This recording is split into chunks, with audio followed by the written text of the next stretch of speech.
그날에 내가 말하기를 여호와여 주께서 전에는 내게 노하였사오나 이제는 주의 진로가 돌아섰고 또 주께서 나를 아니하시오니 내가 주께 감사하겠나이다 할 것이니라.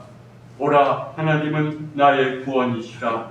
내가 신뢰하고 두려움이 없으리니 주 여호와는 나의 힘이시며 나의 노래시며 나의 구원이심이라. 그러므로 너희가 기쁨으로 구원의 우물들에서 물을 기르리로다. 그날에 너희가 또 말하기를 여호와께 감사하라. 그의 이름을 부르며 그의 행하심을 만국 중에 선포하며 그의 이름이 높다 하라. 여호와를 찬송할 것은 극히 아름다운 일을 하셨음이니 이를 온 땅에 알게 할지어다. 시온의 주민아 소리 높여 부르라. 이스라엘의 거룩하신 이가 너희 중에서 크심이니라 할 것이니라. 주님, 오늘도 저희들을 잊지 않고 예배의 자리로 인도하여 주신 은혜에 감사를 드립니다. 간절히 바라옵기는 성령님께서 빛을 비춰주시고 인도하셔서 저희로 하여금 주님의 거룩하신 영의 임재 속에서 진정으로 예배드리게 하여 주옵소서. 주님께는 참된 영광의 시간이 되게, 영광이 돌려주는 시간이 되게 하시고 저희에게는 참된 기쁨과 평강이 체험되는 시간 되게 하여 주옵소서. 예수님의 이름으로 기도드렸습니다. 아멘. 경배찬송 69장 1절과 4절 마지막 절 6절 찬송합니다. 1절과 6절입니다.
죄의 고백을 드리겠습니다. 사랑의 하나님, 저희는 때때로 주님의 곁을 떠나 길미는 양처럼 방황하여 육신의 욕망에 집착하며 살아왔습니다. 또한 주님의 말씀을 저버리고 빛에 가려된 삶을 살지도 못했습니다.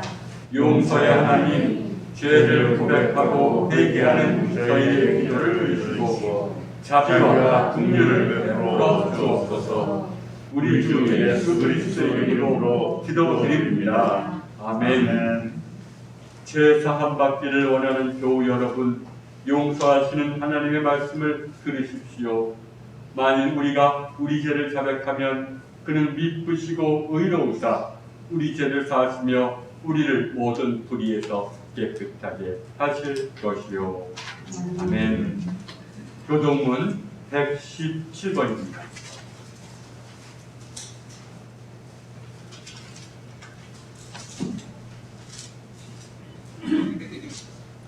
광야와 메마른 땅이 기뻐하며 사막이 백합화 같이 피어 즐거워하며 사막에 피어 깊은 노래를 즐거워하며 레바논의 영광과 갈멜리와 샤론의 아름다움을 얻을 것이라. 그것들이 여호와의 영광 곧 우리 하나님의 아름다움을 보리로다. 너희는 약한 손을 강하게 하며 너희는 무릎을 굽게 하며 겁내는 자들에게 이르기를 굳세어라 두려워하지 말라. 보라 너희 하나님이 오사 보호하시며 도와주실 것이라. 하나님이 오사 너희를 구하시리라 하라. 그때에 맹인의 눈이 밝을 것이며 못 듣는 사람의 귀가 열릴 것이며 그때에 저는 사는 사슴같이 될 것이며 말 못하는 자와 하는 이를 하리라. 이는 광야에서 물이 솟겠고 사막에서 시내가 흐를 것입니다. 또 사막이 변하여 붓이 될 것이며 메마른 땅이 변하여 전전이 될 것이며 승냥이의 눕던 곳에 풀과 갈대와 부들이 날 것이며 거기에 배가 있어 그 길을 걸어가느니라. 일컬은 바 되리니 깨끗하지 못한 자는 지나가지 못하겠고 오직 구속함을 입은 자들을 위하여 있게 될 것이라. 아멘. 찬송가 2장으로 성부, 성자, 성령께 찬양드립니다.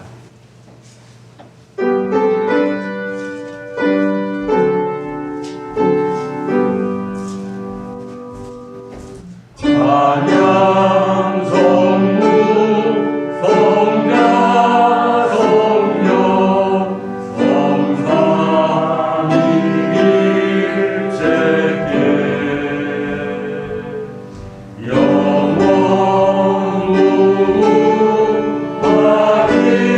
영원하기까지 영광을 돌리세. 영광을 돌리세. 아멘.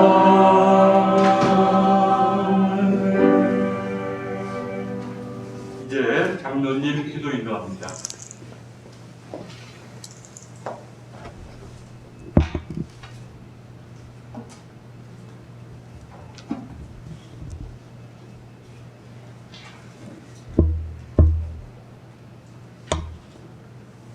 사랑과 은혜가 풍성하신 하나님 아버지, 올해 마지막 12월을 맞아 한 해 동안 주님의 은혜 가운데 살게 하시고 거룩한 주일 아침 주님 앞에 예배드릴 수 있도록 인도하시니 감사드립니다. 올 한 해를 뒤돌아보며 감사할 일도 제대로 감사하지 못했으며 잘못하고 후회할 일들도 제대로 회개하지 못했음을 고백합니다. 믿음이 연약하여 때마다 잘못한 일, 후회할 일들이 많이 있었음을 고백하고 회개하오니 벌가오는 새해에는 감사하며 기뻐할 일들만 있게 하여 주옵소서. 언제나 저희를 사랑하시는 하나님,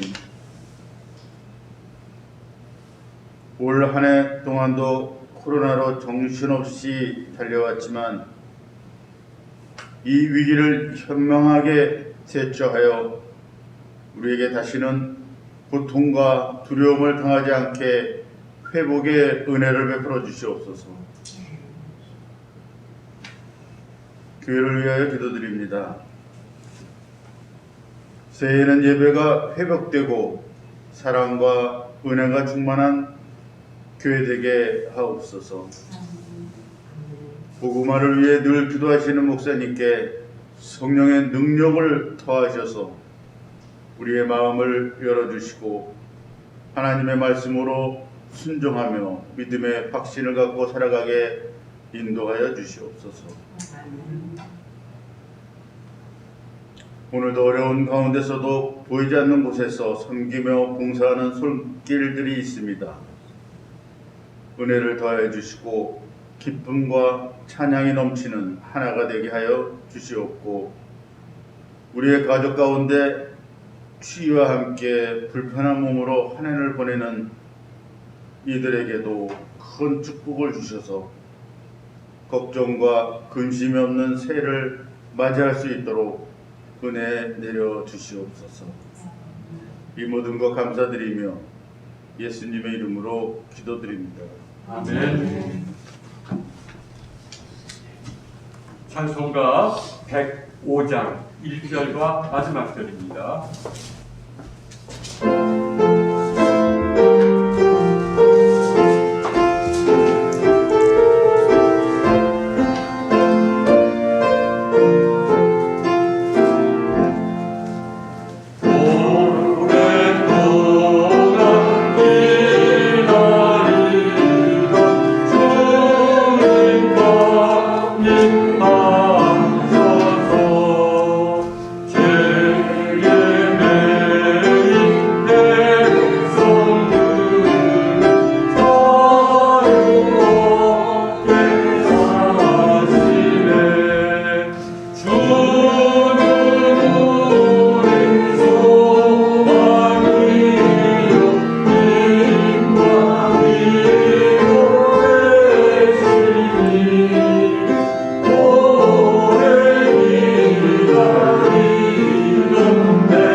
오늘 성경 말씀은 신약에 있는 빌립보서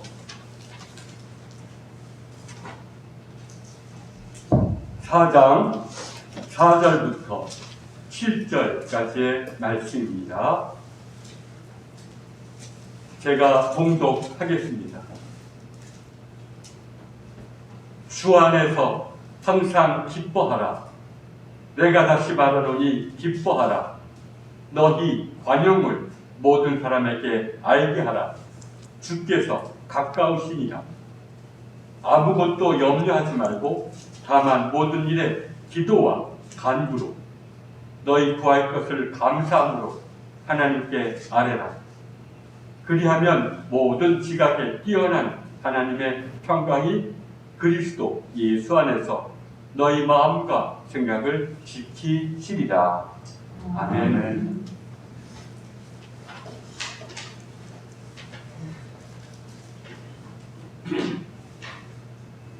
모든 생활에는 목적이 분명해야 됩니다. 목적의식을 가질 때 내 생활에 이 힘을 얻고 내가 인내할 수 있고 또 소망을 가질 수가 있습니다. 근데 오늘 말씀은 우리 신앙생활에 어떤 목적에 대해서 아주 분명하게 말씀하십니다. 우리에게는 기쁨이 있어야 됩니다.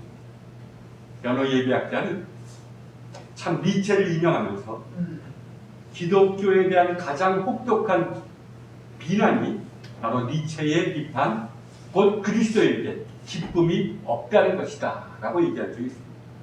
특히 예배를 통해서 참된 기쁨을 느끼지 못하는 교회가 무슨 그리스도의 교회냐 라고 말했던 루터의 비판을 우리 그리스도인들이 잘 되새겨봐야 된다라고 말합니다.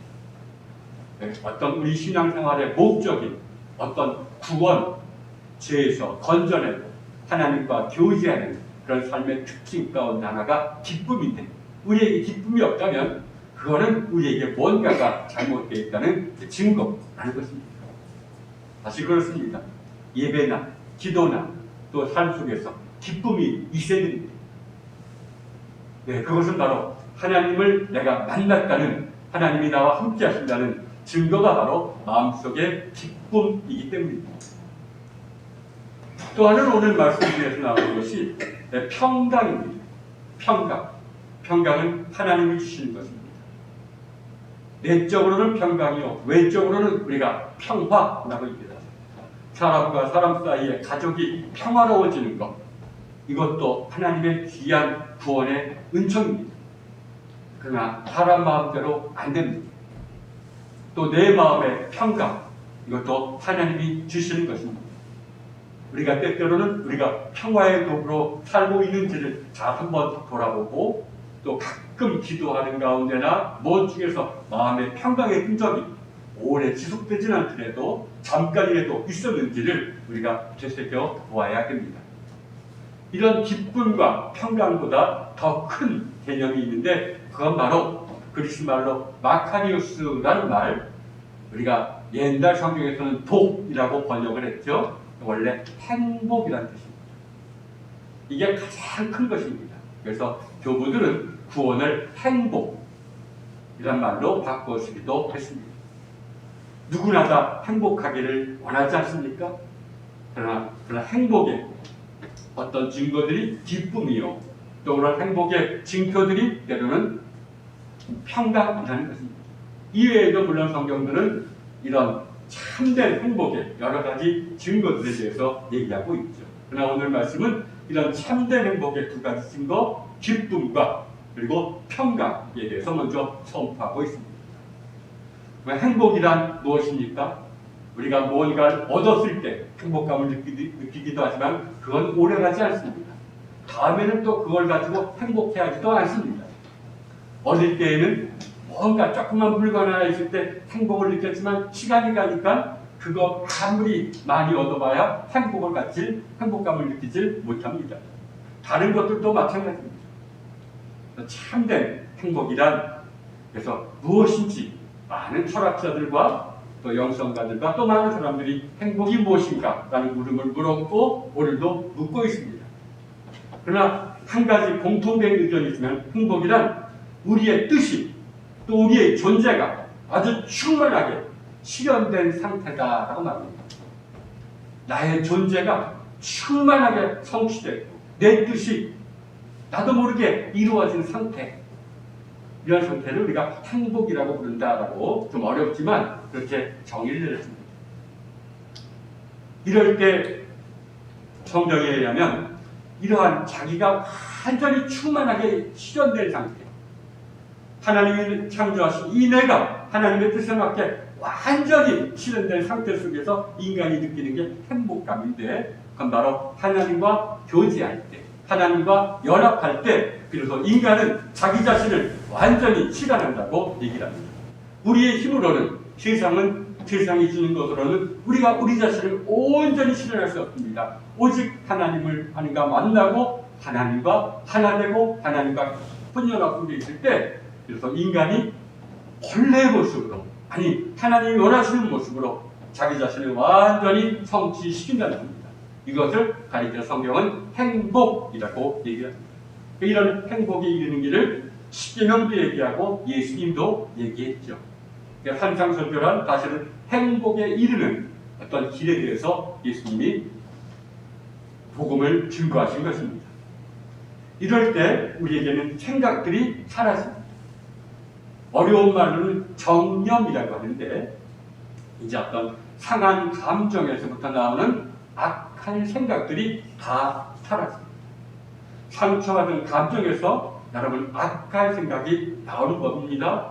분노고 우울이고 또 그 다음에 여러 가지 허영이고 여러 가지 악한 생각들이 상한 감정을 통해서 나오는데, 이런 것들이 다 사라집니다. 생각이 없는 상태에 있으면 그게 바로 곧 평강입니다. 그리고는 생각이 사라지는 걸 통해서 내 마음이, 내 감정이 정화되었음을 느낍니다. 마음이 깨끗해짐을 느낍니다. 이럴 때 인간이 참된 행복에 이릅니다. 그리고 그 가운데 내가 뭔가의 사랑을 받고 있는 존재라는 것을 머리가 아니라 마음으로 느낍니다. 그러니 기쁨입니다. 그러니 평강이 있습니다.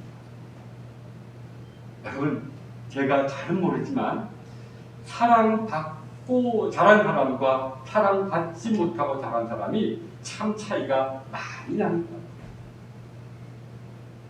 그러니까 그 사람만 탓할 게 아닙니다. 세상에서 이런저런 사랑을 받지 못하기 때문에 사랑이 없어서, 사랑이 부족해서 결국은 우울해지기도 하고 또 여러 가지 어떤 상처를 입게 되기도 하는 것입니다.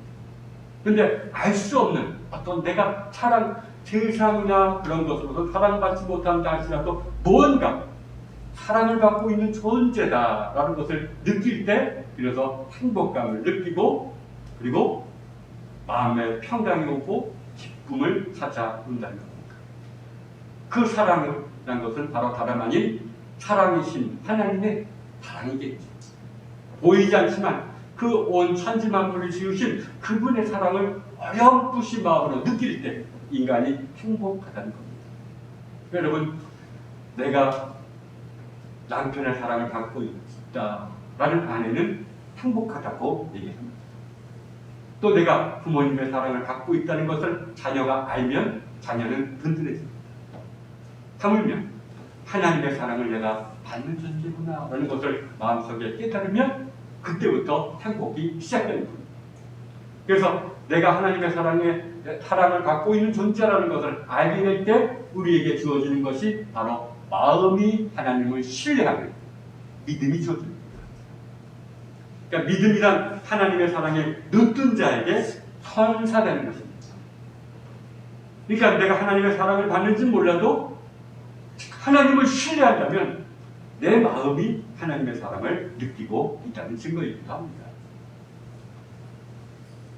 그리고는 이런 내가 믿음이 있다면 내 안에 하나님의 마음인 사랑이 부어집니다. 그래서 참 행복의 증거는 내 안에 믿음이고 믿음을 통해서 사랑을 느낄 때 내가 행복감을 느낍니다. 어떤 걸 더 많이 벌어들이고 어떤 내 뜻을 이루었다고 행복을 느끼는 게 아니라 참 믿음과 사랑이 있을 때 내가 행복감을 느끼죠. 그래서 여러 심리학자들의 설문조사에서 누가 행복감을 느끼냐, 여러분도 잘 아다시피 부자 나라가 행복감을 더 많이 느끼는 게 아니죠. 오히려 가난한 나라지만 정이 많은 나라에서 국민들이 행복감을 느낀다고 얘기했잖아요. 바로 이런 믿음과 사랑의 증거인 어떤 통해하는 사람이 오히려 행복감을 느낀답니다. 여러분, 자기의 죄로 인해서 애통하고 통해하는 사람이 바깥에서 볼 때 저 사람에게 무슨 행복감이 있을까 하면 그 사람이 가장 큰 행복감을 느낀다는 겁니다. 그리고는 공감의 눈물을 흘린 사람, 누군가가 불쌍해서 그를 위해서 눈물을 흘리고 그에게 뭔가를 나눠주는 사람이 행복감을 느낀다는 겁니다. 많은 심리학자들이 그러잖아요. 받는 기쁨도 있지만 받는 기쁨보다 그를 위해서 울고 주는 기쁨이 더 크다. 사실 더 큽니다. 그래서 참 이런 행복, 우리가 신앙생활 통해서 얻어야 될 것은 이런 행복인데, 이런 행복은 내가 하나님의 사랑을 받고 있는 존재구나 라는 것을 깨달는 데 있고, 다시 말하면 믿음과 사랑이 내게 선사되기를 바라는 데 있고, 또 다시 말하면 내가 통회의 눈물을, 내가 누군가를 위해서 공감의 눈물을 흘리는데 여기에 신앙생활의 목적이 있다는 것을 우리가 분명 알아야 됩니다. 왜? 그게 바로 주님과 연합한 상태이기 때문입니다. 주님과 연합할 때 이러한 것들이 일어나기 때문입니다. 우리의 목적은 주님과 교제하고 주님의 사랑에 눈을 뜨고 그분과 친교를 나누고 그분과 하나 되는데 우리 신앙생활의 목적이 있습니다. 살아서 안 되면 죽어서 그것을 이룬다는 그런 관념 때문에 고대교회 교부들은 죽음 다음에 우리가 연옥이라는 것을 얘기했습니다. 원래 연옥은 카톨릭의 고유 개념이 아닙니다. 그러나 이런 연옥이 잘못된 어떤 면죄부의 빌미가 되자 종교개혁자들이 연옥 개념을 취소시켜 버렸던 것이죠. 그러니까 우리는 죽는다고 우리의 책임감이 사라지는 것이 아니라 죽은 이후에도 우리가 하나님 앞에 바로 서기 위해서는 이런 가정 속의 목적에 도달해야 된다고 가르쳤습니다. 그러면 여러분, 우리가 하나님을 만날 때 그래서 행복해집니다. 하나님을 만날 때 기쁨과 평강이 있습니다. 그럼 우리가 어떻게 하나님을 만날 수가 있습니까? 여러분, 성경은 또 영성가들 말합니다. 시간 속에, 이건 우리가 늘 되새겨야 될 말입니다. 공간 속에 있는 사물에 하나님이 계시지 않는다. 공간 속에 있는 사물에서 하나님을 발견하는 것은 우상 숭배다. 우상이 뭡니까? 공간 속에 있는 어떤 것을 하나님처럼 여기는 게 우상입니다. 그러나 하나님은 공간이 아니라 시간 속에 계십니다. 이건 아주 유명한 유대교 영성가들의 말입니다.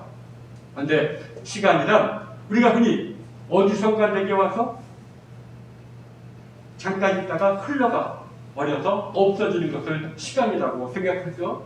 그래서 과거, 현재, 미래 이렇게 이런 것을 시간이라고 생각하는데, 그러나 영성가들은 그것은 원래 시간의 본질이 아니라 인간이 만들어낸 개념입니다.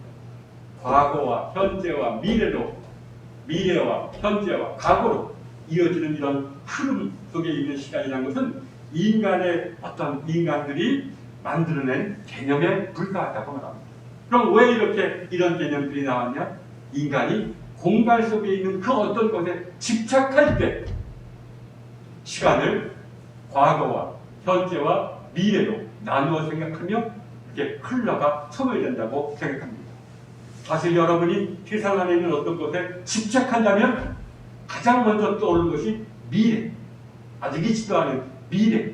미래는 어떻게 될까 염려하게 되고, 나는 어떻게 될까 염려하게 되고, 또 내가 뭔가를 이루고자 했다면 자꾸만 이런 성취하는 것에 내가 잘못된 행동을 했던 것을 후회하게 되고, 있지도 않은 과거를 되돌아보고, 그래서 자꾸만 이런 시간적인 과거와 현재와 미래로 이어지는 것을 나도 모르게 시간을 그렇게 생각하게 된다는 것입니다. 그 말은 맞습니다. 그러나 참된 시간이란 뭐냐? 흘러가지 않고 항상 현재로 머물러 있는 어떤 시간이 존재한다는 겁니다. 이건 아주 중요한 말입니다. 그래서 시편에서도 이런 말이 있죠. 주의 목전에는 천년이 밤의 한 순간 같은 뿐입니다. 영원히 항상 현재로 머물러 있는 시간이 존재합니다. 이런 항상 머물러 있는 시간 속에 하나님이 계시다는 겁니다. 그러니까 유대교는 그 시간 속에 머물러 있으려면 어떻게 해야 되느냐? 자꾸만 우리를 과거나 미래로 이끄는 생각을 딱 차단을 시켜야 됩니다.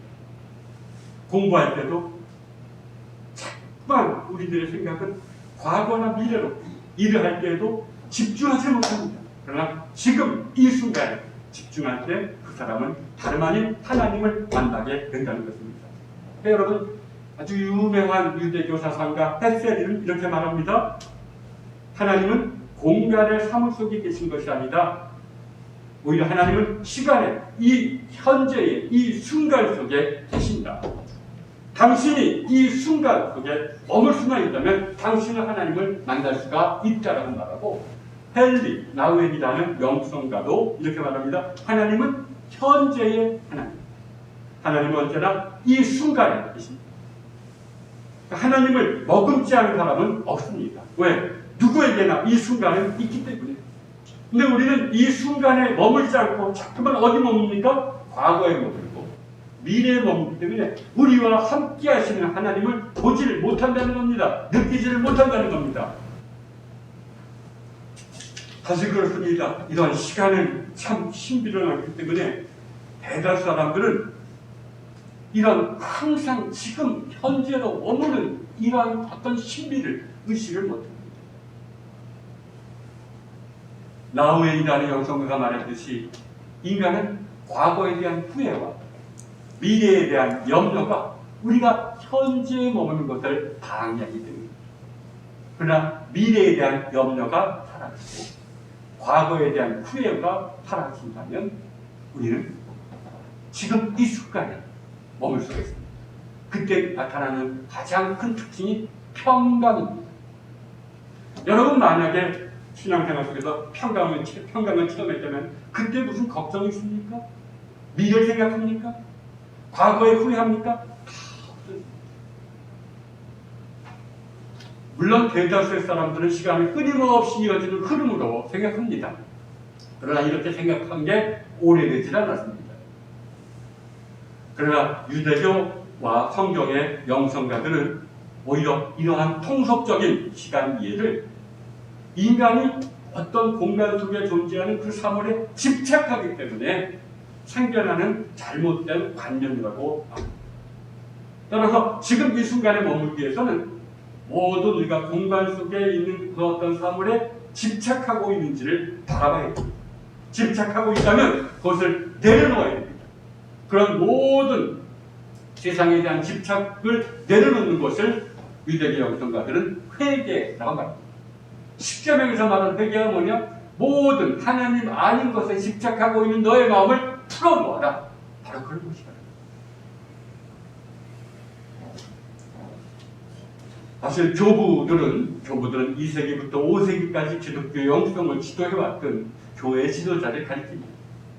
이러한 사람들은 우리로 하여금 과거나 미래에 집착하게 만드는 우리의 이기적인 본성 혹은 이러한 본성을 통해서 나오는 악한 생각, 본성을 통해서 나오는 생각들은 우리를 현재에 머물러 있지 못하게 하고 우리를 자꾸만 과거나 미래로 끌고 다닙니다. 여러분 공부하는데 20분만 집중해 보시고 일할 때에도 20분만 집중해 보면 평강 속에서 뭔가 창조적인 능력이 나오는 것을 보게 됩니다. 이런 악한 생각으로부터 해방될 때 나타나는 것을 고요함 또는 평강이라고 말합니다. 그리고 내가 고요함, 평강을 느끼고 있다는 것은 내가 하나님이 계시는 지금 이 순간에 머물러 있다는 증거라고 말합니다. 아주 올바른 지적입니다. 여러분 거듭 얘기하지만 대부분의 인간들은 현재의 순간을 포착을 못합니다. 포착을 못하니 머물러 있지 못합니다. 나도 모르게 여러분 내가 미래에 갔다 과거에 갔다 그럽니다. 그러나 미래와 과거는 있지도 않은 겁니다. 미래가 어디 있고 과거가 어디 있습니까? 지금 있는 것은 이 순간뿐인데 저희 마음이 좋을 리가 없습니다. 우리의 일상인 과거에 대한 후회와 미래에 대한 염려가 우리가 이 순간에 머무는 것을 방해하기 때문입니다. 사실 우리의 일상인 욕심 또는 우울, 분노는 우리가 과거에 매여 있다는 증거입니다. 또 우리가 염려와 불안한 마음이 있다면 우리는 미래에 매여 있다는 것입니다. 그러니 지금 이 순간에 계시는 하나님에 대해서 눈을 뜨지 못하는 것이죠. 그러나 우리가 하나님의 크신 은혜에 의해서 우리가 이러한 우리를 과거나 미래로 이끌고 다니는 생각에서 해방된다면 또 감정,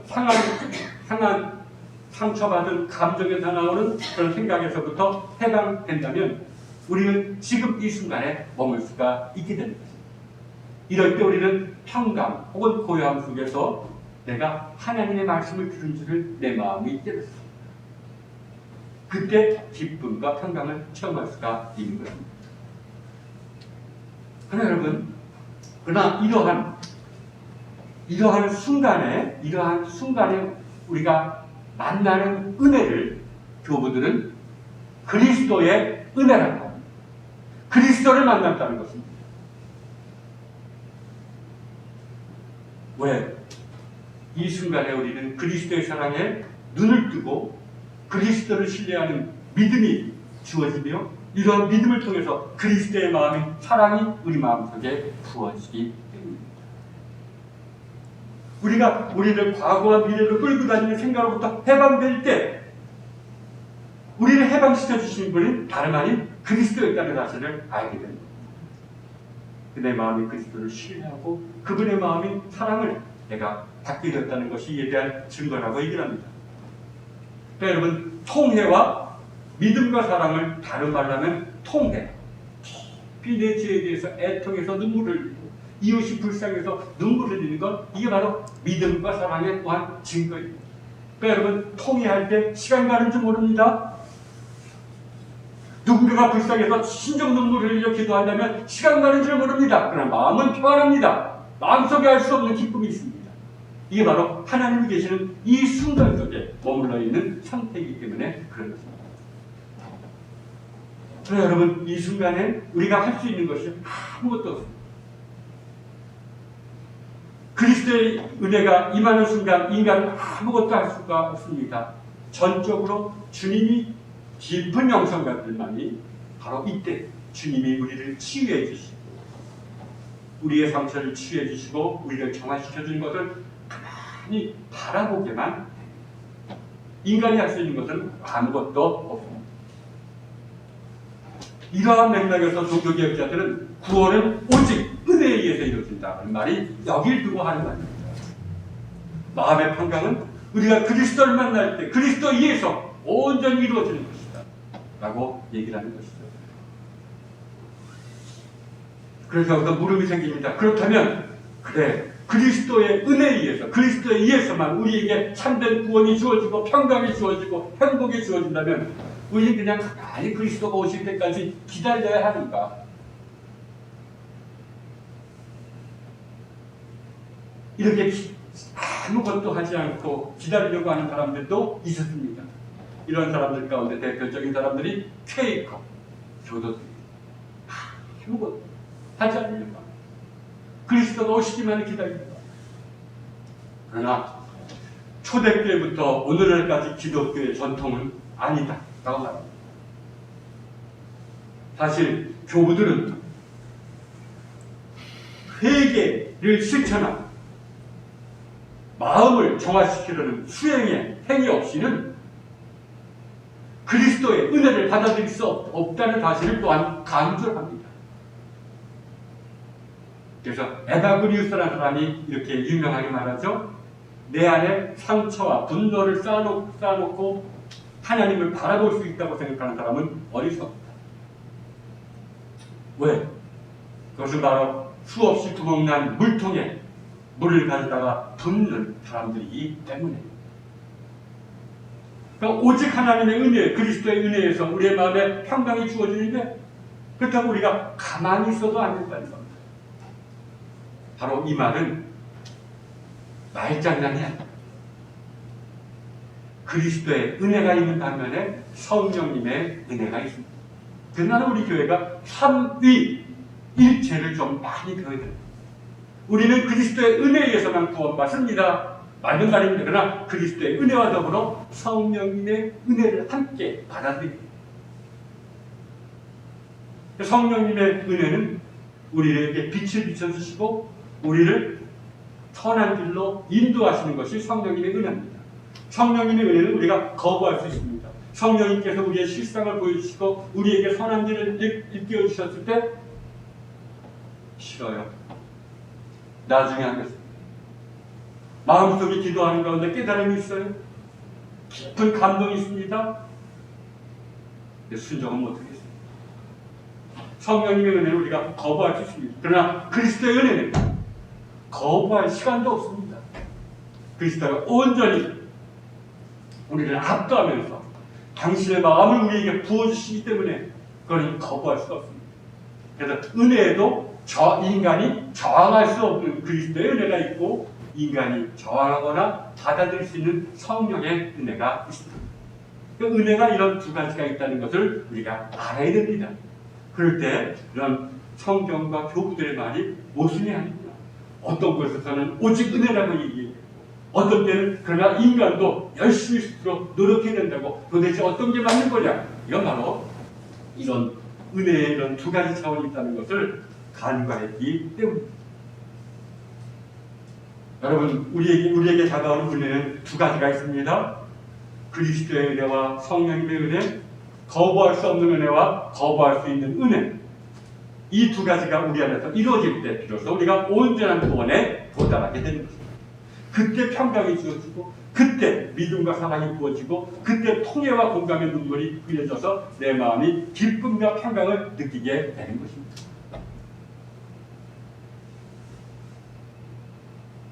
대부분의 사람들은 성령님의 은혜는 받고 있습니다. 내가 내 자신의 죄를 발견했다든지, 악을 행하는 중에서도 그래, 이건 아니지, 주님께서 말씀하신 것을 일깨워 주시는 분이 성령님이라고 하지 않았습니까? 그걸 깨달아 또 순종하게 인도하시는 성령님의 은혜는 깨달을 것입니다. 그러나 이렇게 성령님의 은혜에 순종하면서 그 길을 걸어갈 때 어느 순간에 갑자기 그리스도의 은혜가 내게 도달할 때 내게 평강이 이루어지는 겁니다.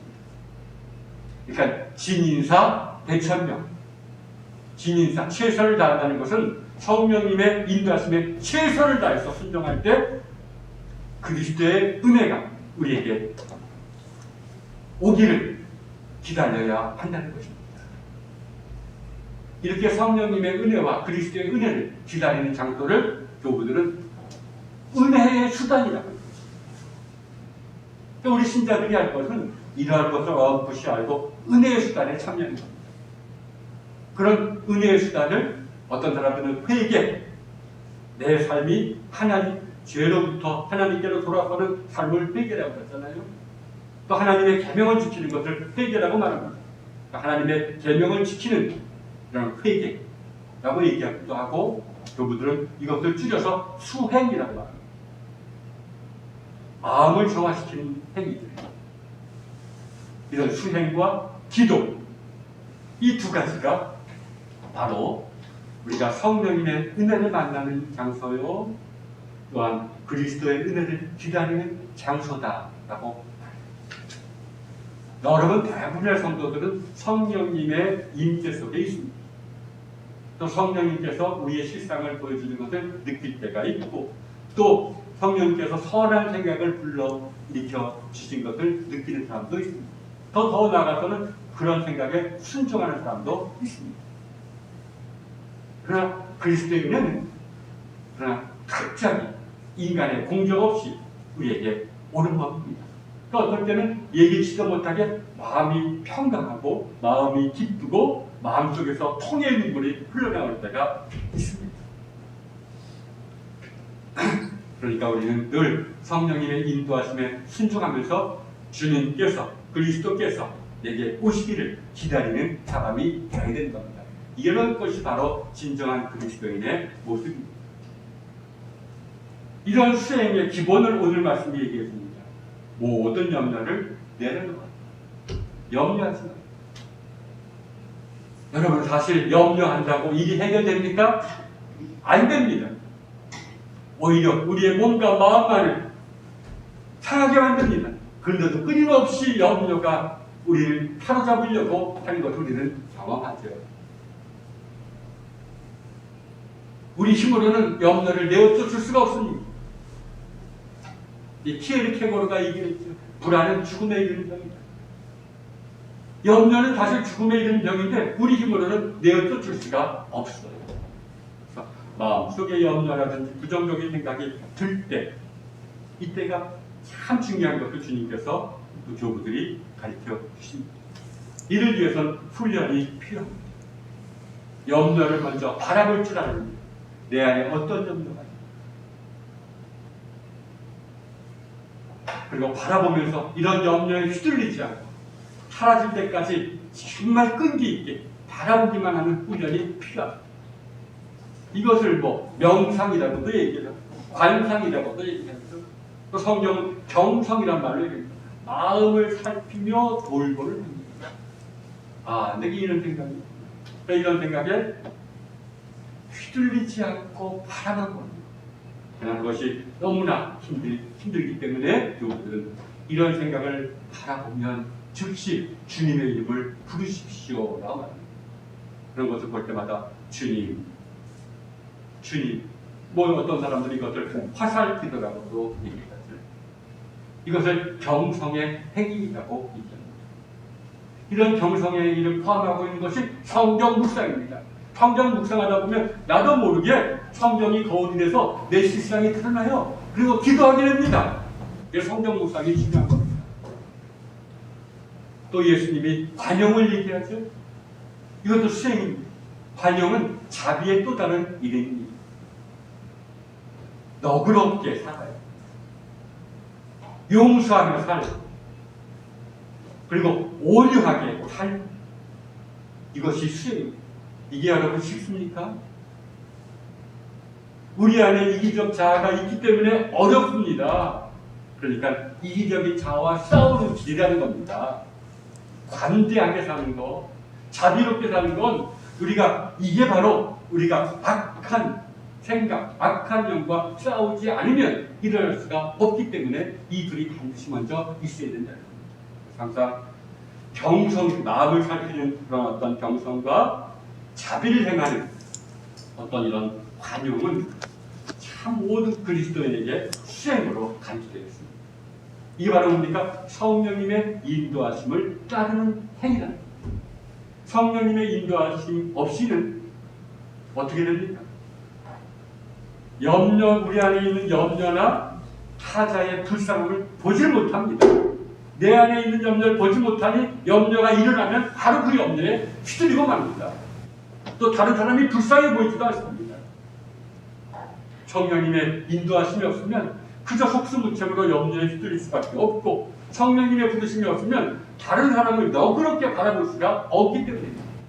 여러분, 내 마음을 바라보거나 사람들을 불쌍히 여기는 것은 바로 성령님이 이미 그렇게 해주었기 때문에 우리가 그렇게 바라볼 수가 있기 때문입니다. 그래서 우리가 이런 경성과 자비를 순종한다는 것은 성령님의 인도하심을 따르는 겁니다. 이런 다음에 우리가 비로소 기도와 간구로 들어가라고 주님 말씀하십니다. 기도에는 두 가지가 있습니다. 우리말로는 하나지만 성경에서 기도라고 말하는 건 대부분의 성경 묵상을 뜻합니다. 묵상 속에서 마음에서 드리는 기도를 기도라고 말합니다. 이런 기도의 목적은 다른 게 있는 게 아니라 하나님과 가까워지려는 데 있습니다. 하나님의 음성을 들으려는 데 있습니다. 하나님과 교제하려는 데 있는 것을 기도라고 합니다. 이 기도라는 것은 다름 아닌 성경 묵상입니다.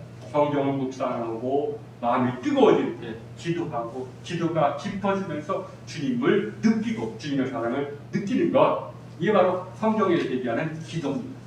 쉽게 얘기하면 성경 묵상에서 나오는 기도라고 얘기하면 좋습니다. 간구는 고난 속에서 부르짖는 행위죠. 이것도 중요합니다. 고난 속에서 부르짖는. 왜? 고난 속에서 하나님의 힘을 찾는다는 것은 마음속에 하나님 기억이 없으면 찾지 못합니다. 그러니까 고난 속에서 기도드리는 것을 예수님은 믿음의 증거라고 말씀하셨습니다. 여러분, 고난 속에서 기도가 오래 지속됩니까? 그러면 믿음에 의한 겁니다. 근데 대부분의 사람들은 고난 당할 때 기도를 잊어버립니다. 하다가도 곧 중지됩니다. 마음속에 하나님에 대한 기억이 없기 때문입니다. 그러나 오늘 성경은 뭐라고 말하냐면, 간구할 때 성경 묵상을 통해서 하나님을 찾는 것도 중요하고, 또 간구도 참 중요하고, 고난 속에서 하나님의 이름을 찾는 것도 중요한데 단지 뭐 하라고? 감사함으로. 많은 사람들, 저도 그랬습니다. 옛날에는 간구하면 줄 거를 알고 미리 받을 줄 생각하고, 그게 뜻이 아닙니다. 원래 감사라는 것은 뭘 받았다고 감사하는 게 성경은 아닙니다. 원래 성경에서 말하는 감사라는 것은 똑같은 것을 바라보는 눈이 바뀔 때 나타나는 것을 감사라고 말합니다. 어떤 때는 아기가 있는데 아무렇지도 않게 봤는데 어느 순간에 그 아기 때문에 감사했습니다. 어떤 때는 내 남편이 있는데 아무런 감동 없었는데 어느 순간에 너무 사랑스럽고 감사한 감정이 일어나는 거예요. 뭐가 변했습니까? 내 내면이, 보는 눈이 바뀐 겁니다. 그래서 감사란 전에는 아무런 감동 없이 바라보았던 것을 이제는 내면의 변화를 통해서 내면의 눈이 열림으로써 새롭게 바라볼 때 나타나는 감정을 감사라고 말합니다. 여러분, 바람 한 줄기에도 전에 못 느꼈는데 참 고맙구나. 뭐가 바뀌었습니까? 바람이 바뀌었습니까? 아닙니다. 내 내면이 바뀐 겁니다. 내 눈이 열린 겁니다. 이걸 가리켜서 감사라고 얘기를 합니다.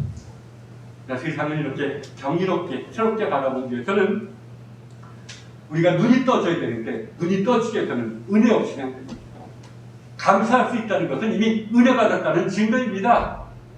내가 세상이 참 아름답구나, 세상이 참 고맙구나라고 느꼈다는 것은 은혜 받은 사람입니다. 내가 나도 모르게 부지불식간에 하나님의 사랑에 눈을 뜰 때, 그래서 감사하게 되는 겁니다. 그러니까 하나님의 사랑에 눈을 뜰 때 감사가 주어지고 또 때로는 믿음이 주어지는데, 그러니까 감사와 믿음이 다른 게 아닙니다. 하나님의 사랑에 눈을 뜰 때 나는 하나님을 신뢰하는 믿음이 있다면 그곳에 이미 감사가 있는 거예요. 그러니까 감사의 기도라는 것은 다름 아닌 믿음의 기도라고도 얘기할 수가 있습니다. 그래서 야고보서는 믿음의 기도라고 얘기를 하죠. 믿음의 기도는 병든 자의 그런 병도 고칠진이라고 선포하지 않습니다. 우리가 참 자기 마음을 늘 살피면서 관대한 삶을 산 후에 우리가 성경 묵상을 하고 또 고난 속에 있거나 내가 고난 속에 있을 때나 그 누군가가 고난 속에 있는 자를 위해서 기도할 때 간절히 기도해야 되는데 단 한 가지 전제, 믿음을, 감사를 지향하라는 겁니다. 그 기도 속에는 다름 아닌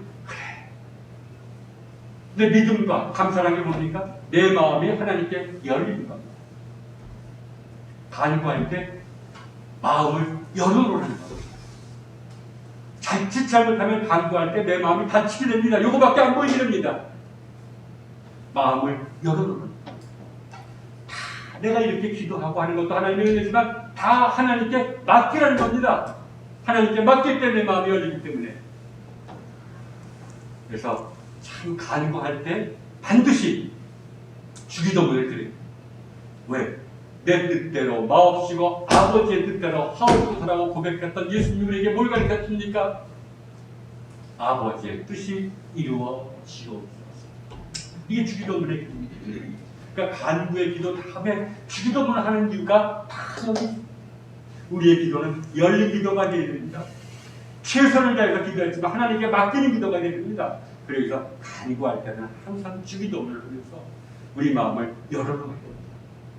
사실 이렇게 할 때 우리가 내 마음이 정화되기 시작합니다. 눈물이 통에 눈물이 난다든지 공감에 눈물이 난다든지 통에 눈물 나면 누군가가 불쌍해 보입니다. 그게 바로 하나님이 내 마음을 정화시켜주는 순간입니다. 이 순간이 바로 뭡니까? 내가 그리스도의 동역자로 하나님의 자녀로 거듭나는 순간이거든요. 오늘 말씀은 이러한 길에 대해서 얘기해 주고 있습니다. 모든 영역을 내었죠. 할 수 있는 한 관용을 보여주고 기도와 간구를 그냥 감사로 드리라. 이런 말씀이 여러분에게 이루어지기를 주님의 이름으로 권면드립니다. 사도신경으로서 신앙 고백하겠습니다. 신앙 고백합니다. 전능하사 천지를 만드신 하나님 아버지를 내가 믿사오며 그 외아들 우리 주 그리스도를 믿사오니 이는 성령으로 잉태하사 동정녀 마리아에게 나시고 본디오 빌라도에게 고난을 받으사 십자가에 못 박혀 죽으시고 장사한 지 사흘 만에 죽은 자 가운데서 다시 살아나시며 하늘에 올라 전능하신 하나님의 우편에 계시다가 산자와 죽은 자를 심판하러 오시라. 성령을 믿사오며 거룩한 공예와 성도와 서로 교통하는 것과 죄를 사하시는 것과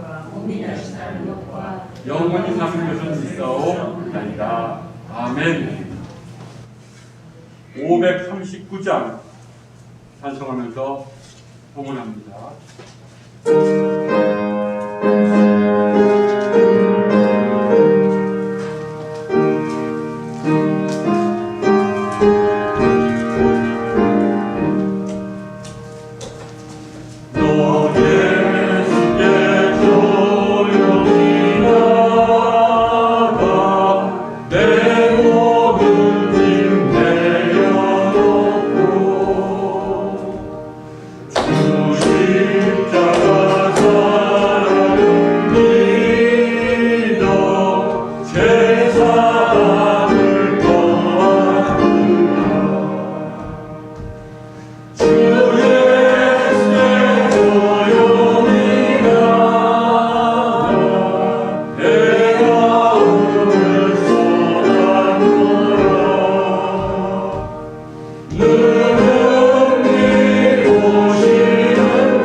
마음이 열려져 주께 범사에 감사할 수 있게 될 때까지 성령님 우리를 떠나지 마시고 우리가 성령님의 거역한다 할지라도 강권하셔서 저희를 늘 인도하여 주옵소서. 그래서 어느 날 온전히 주님께 감사하고 주님의 신뢰의 찬양을 드리는 날이 속히 오게 하여 주옵소서. 예수님의 이름으로 기도드렸습니다. 아멘. 대림절 은총이 여러분에게 전달되기를 기원합니다. 주일 성서일과 성경 묵상의 도구로 삼으시기를 바랍니다. 그 예배 후에 당회로 모입니다. 이건 기획위원회만 참여하는 겁니다. 여러분들은 의임해 주시고 나중에 이제 보고를 드리도록 하겠습니다. 구역회 일정은 12월 26일 예배 후로 정해졌습니다. 여러분 코로나 때문에 염려 많고 불안한 가운데서도 오히려 이것을 내가 기도할 수 있는 기회를 삼으시고 성경을 읽을 수 있는 기회를 삼으시고 어떤 나와 싸울 수 있는 기회를 한번 삼아보시기를 바랍니다. 자, 이제 예배 마치고 10분 쉬었다가 10분 후에 어떤 당회를 시작하도록 하겠습니다. 455장 1절과 마지막 절 찬송입니다.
주님,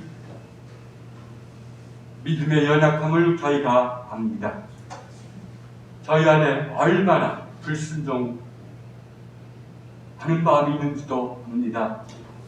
우리를 긍휼히 여기셔서 성령님이 떠나지 않게만 하여 주옵소서. 그래서 인도하심 속에서 주님께서 우리를 예비하시고 베풀어 주실 사랑이 얼마나 큰지를 매일매일 조금씩 깊이 있게 알아나가는 우리들 되게 하여 주옵소서. 이제는 성부와 성자와 성령 삼위일체 하나님의 은혜가 여기 기도드리는 무리들과 이 교회에 영원토록 함께 하옵시기를 간절히 축원하옵나이다. 아멘.